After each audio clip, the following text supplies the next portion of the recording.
মঞ্জুর আল মতিন পিতম একজনেই যেন কয়েকজনের ছায়া। টেলিভিশন দর্শকের কাছে তিনি পরিচিত ও জনপ্রিয় পুরাদস্তুর সংবাদ উপস্থাপক হিসেবে। দেশ বিদেশের তথ্য নির্ভর ও বস্তুনিষ্ঠ সংবাদ তার কণ্ঠে শুনে আসছে হাজার হাজার মানুষ। তবে সম্প্রতি এই সংবাদ পাঠকের নতুন এক পরিচয় ধরা দিয়েছে সবার সামনে। গেল 2 দিনে দর্শক মোটামুটিভাবে জেনে গেছে তার আরও একটি পরিচয়ের কথা। সুপ্রিম কোর্টের একজন দক্ষ আইনজীবী মঞ্জুর। বর্তমানে দেশের অন্যতম শীর্ষ আইনজীবী প্রবীর নিয়োগীর সঙ্গে কাজ করছেন তিনি। সম্প্রতি কোটা সংস্কার আন্দোলনকারীদের ওপর গুলি না চালানোর নির্দেশনা চেয়ে হাইকোর্টে রিট করেন মঞ্জুর আল মতিন ও আইনুন নাহার সিদ্দিকা লিপি।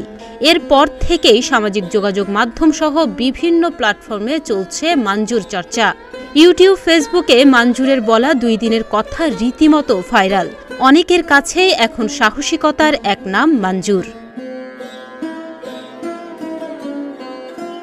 একজন দর্শক লিখেছেন, আপনাকে চ্যানেল 24-এ নিউজ উপস্থাপক হিসেবে দেখেছি এবং তখন থেকেই আপনার স্পষ্ট বক্তব্য শুনেছি। আজকে জানলাম আপনি আইনজীবীও বটে।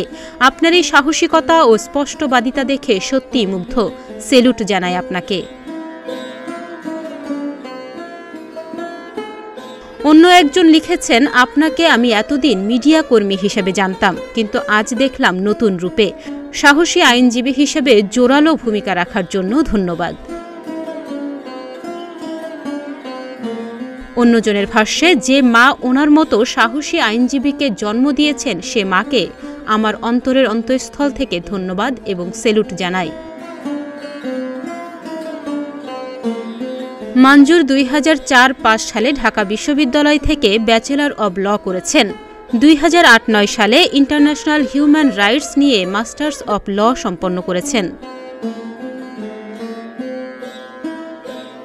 সংবাদ পাঠক ও আইনজীবীর পাশাপাশি ক্লাসিক্যাল যন্ত্রসঙ্গীতেও বেশ দক্ষতা রয়েছে মঞ্জুরের।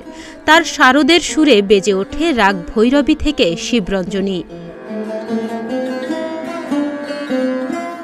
ডেস্ক রিপোর্ট, প্রতিদিনের বাংলাদেশ।